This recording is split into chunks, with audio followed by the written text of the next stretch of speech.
A sinister beast grew the monster. It's all your. The primal unleashes a roar, then lunges at you.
Sometimes you get lucky. Shields up.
expected nothing less.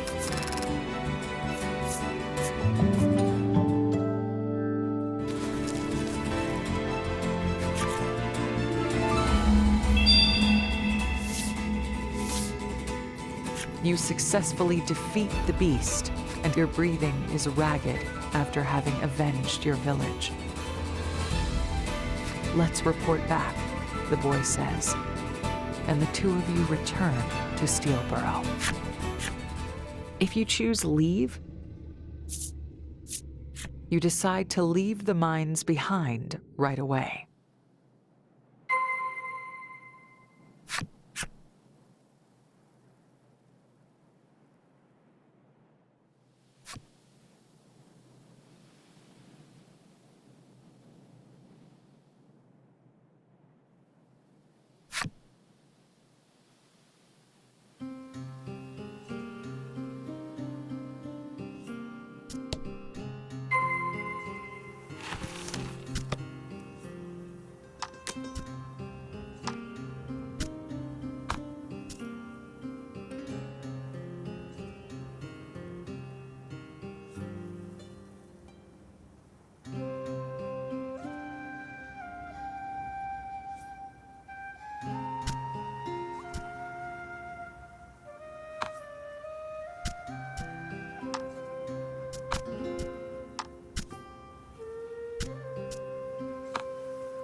The senators await your return at Steel Hall.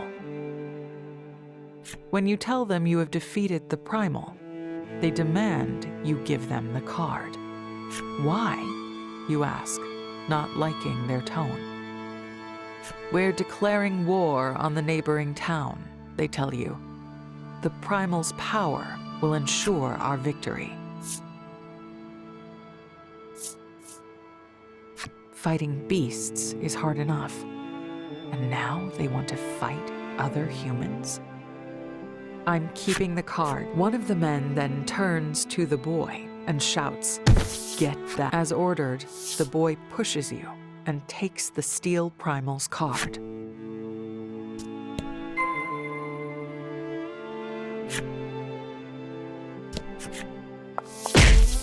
When you try to take the card back, he pushes you once. "What are you doing?"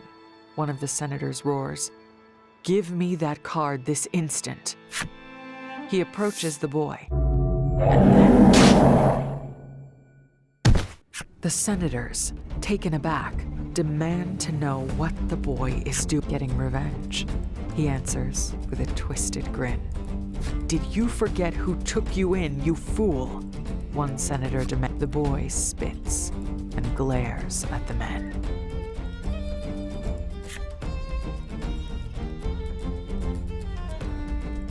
So he's getting revenge for the horrible things the senators have done to him. "I'm a human being," he shouts, before killing every last one of them.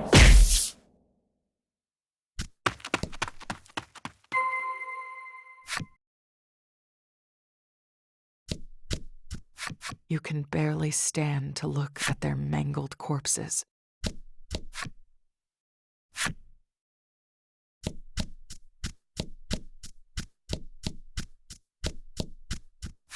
At your shocked expression, the boy says, "They didn't deserve to live." He explains that the Primal only became enraged after the senators attempted to claim its power. He also tells you that it was those same senators that sent the It was all a ploy to get the Sub-Terran's power to control monsters. Faced with the truth, You find yourself at a loss for words. People will come after us. Let's go, he says, then pulls you along.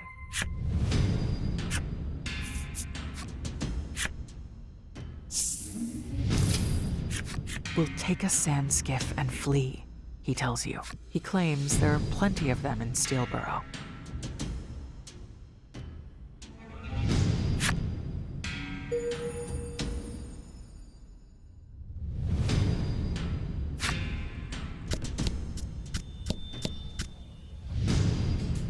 Even fleeing requires preparation. You keep an eye out for your pursuers and enter as calmly as possible.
Need a room for the night? The innkeeper asks as you enter. The party takes leave of the inn, feeling rested and refreshed. The boy stops you. There are no skiffs that way, he says.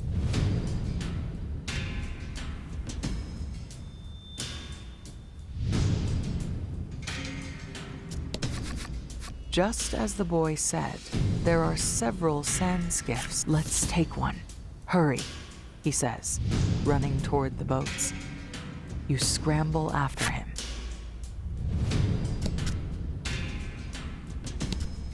Before you can board the boat, you stumble. What are you doing? The boy demands. Just then, guards from the city catch up to you and attack. Battle time.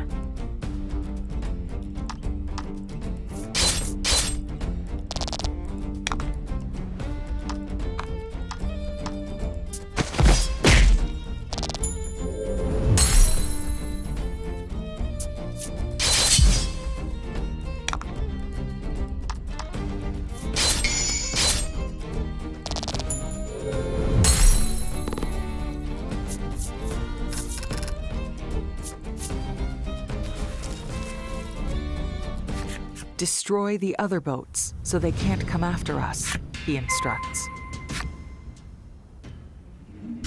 You summon the steel primal, who easily crushes all the sand skiffs. They are squashed flat. This is the only vessel that can still move. Let's go. You and the boy board the boat, then make your way out of town. According to the boy, these boats can traverse quicksand, which is impossible on foot. Meaning, if you can get across some, your pursuers won't be able to follow. There's a large swath of it to the east, We'll lose them there, he says.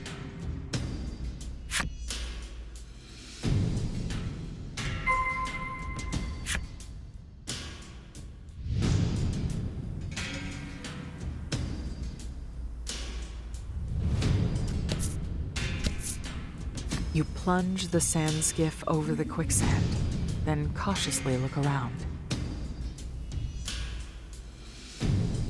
It seems you've managed to shake your pursuers. The boy returns the steel primal card to you.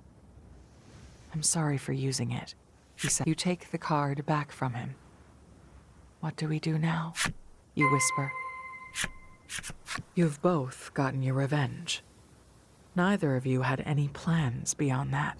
He turns to you and asks, Isn't there anything you... How about you? You question back. The boy gives a somewhat sad laugh. You place your hand to your chest and wonder what you want to do.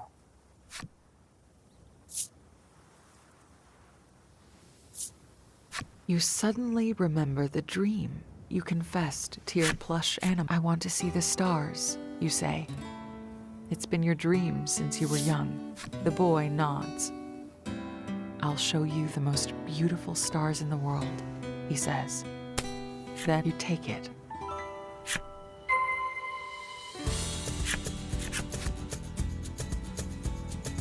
You both realize you haven't introduced yourselves yet and share a laugh. Legol, he says, where your journey to avenge your village ends, a new one with Legol begins.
Several days after you escape Steelborough, Legol helps you row aimlessly through the desert. The sand skiff you stole as you fled the city has proven handy for getting around.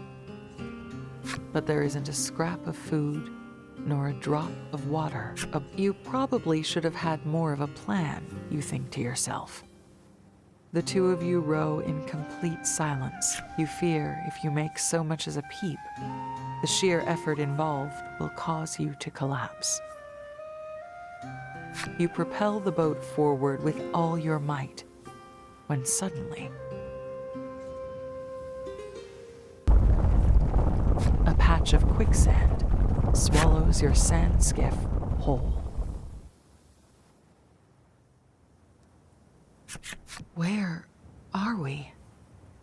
You look around, trying to figure out where the At the very least, your tight grip on the boat has prevented you from getting separated, but in a desert this vast and empty, there's no telling how far. We better find some water, Legol grumbles, shaking sand out of every possible crevice. You nod at him and begin searching your surroundings. Unfortunately, your legs are less cooperative. They may as well be made of lead.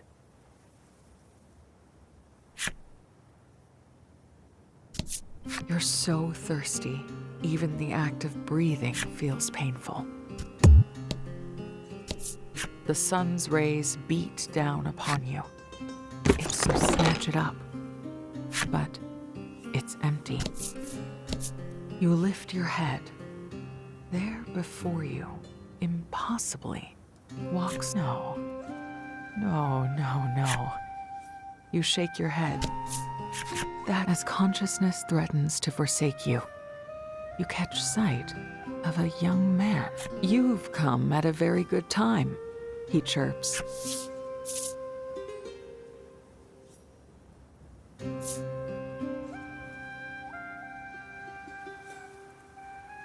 Well, for me at least, he says, launching into a story before his words flow as quickly as the quicksand that brought you here. Legol musters every last ounce of his strength to try and interrupt the torrent of battle. A monster's cry issues from behind the youth. You see, I was about to be attacked by foul beasts, the youth says, beaming. Yes. You've come at a very good time indeed. You certainly haven't the strength to escape. Looks like you're in for a fight.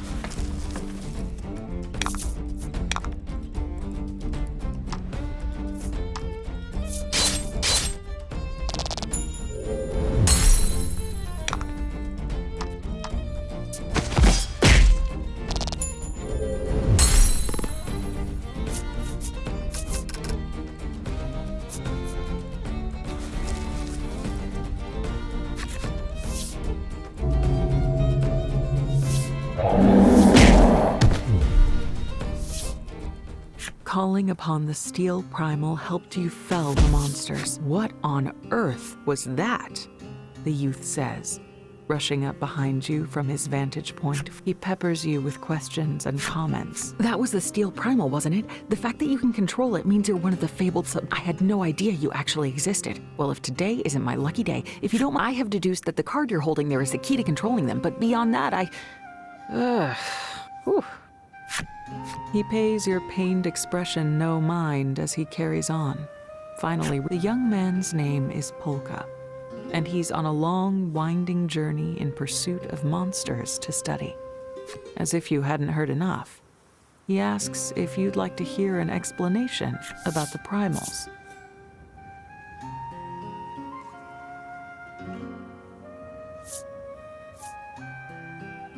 You agree that you would. As the words leave your lips, you realize just how Polka, however, hasn't even done you the courtesy. There are 3 kinds, he tells you at breakneck speed. In addition to the steel primal, there exists a fire primal, and all are powerful enough to cause changes in their natural environment. Unfortunately, your fevered brain can parse no more of his blathering. Look, we helped you, so give up. Finally, Polka closes his mouth for the first time, for he, too, has no water on his person. You stare at him, speechless. You know, clearly his was a thirst brought on by incessant blabbering, rather than fleeing from. You both look at Polka's crumpled form, and then at one another. Mind and body pushed well beyond their limits, the two of you finally surrender to sweet, sweet unconsciousness.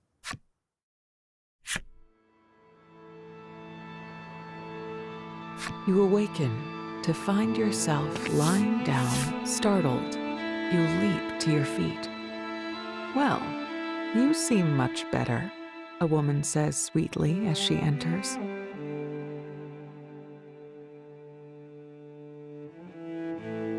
She says she found the 3 of you collapsed in the desert and nursed you back to health. You thank her and quickly ask where she's taken Legol. She tells you Legol woke up not long before. He and Polka are at a stall outside. You exit the tent to find several more lined up before you. It looks like you've been picked up by a caravan.